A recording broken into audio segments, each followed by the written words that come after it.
સુરત મહાનગરપાલિકાની 8 ટર્મની છેલ્લી સામાન્ય સભા સરદાર વલ્લભભાઈ પટેલ સભાગૃહમાં મળી હતી, જેમાં મહાનગરપાલિકાના મેયર દક્ષેશ માવાણી 2 નવી દરખાસ્તો લાવ્યા હતા. સુરત મહાનગરપાલિકાના મુખ્ય વહીવટી ભવનને શ્રી તાપી ભવન અને મુગલીસરા અને તેના આસપાસના વિસ્તારને શ્રી તાપીપુરાના નામથી નામાધિકરણ કરવામાં આવ્યું હતું. સુરત મહાનગરપાલિકાના વર્ષ 2021 થી 2026 સુધીના મેયર સહિત 120 કોર્પોરેટરોની છેલ્લી અને અંતિમ સામાન્ય સભા સરદાર વલ્લભભાઈ પટેલ સભાગૃહમાં મળી હતી, જેમાં મનપાના મેયર દક્ષેશ માવાણીએ એક સાથે 2 નામાધિકરણની દરખાસ્ત સામાન્ય સભામાં રજૂ કરી હતી. સૂર્યપુત્રી શ્રી તાપી માતાની અખંડ સ્મૃતિ સદૈવ બની રહે અને શહેરનું વૈભવશાળી ગૌરવ જળવાઈ રહે તે અર્થે સુરત શહેરમાં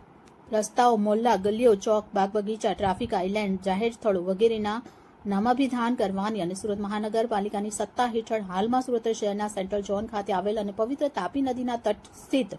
સુરત મહાનગર સેવા સદન તરીકે પ્રચલિત સુરત મ્યુનિસિપલ કોર્પોરેશનની મુખ્ય વહીવટી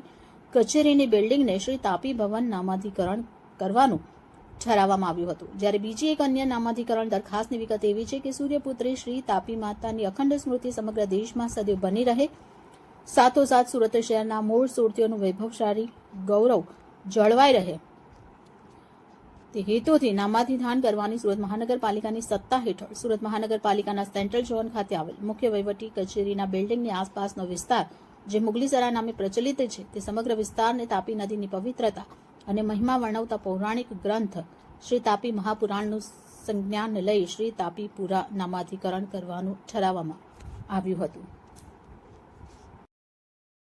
મહાનગરપાલિકાની સામાન્ય સભામાં એક ઐતિહાસિક નિર્ણય લઈ અને સુરતીઓને ગિફ્ટ આપી છે. સુરત મહાનગરપાલિકાની વડી કચેરી સુરત મહાનગરપાલિકા સદન તરીકે ઓળખાતી હતી અને આ એરિયો મુગલીસરા નામે ઓળખાતો હતો. તો આ મુખ્ય કચેરીનું નામ શ્રી તાપી ભવન આપવામાં આવ્યું છે અને આ એરિયો આપણી ભૌગોલિક સુરતની જે પરંપરા છે, રામપુરા, દાસતીપુરા,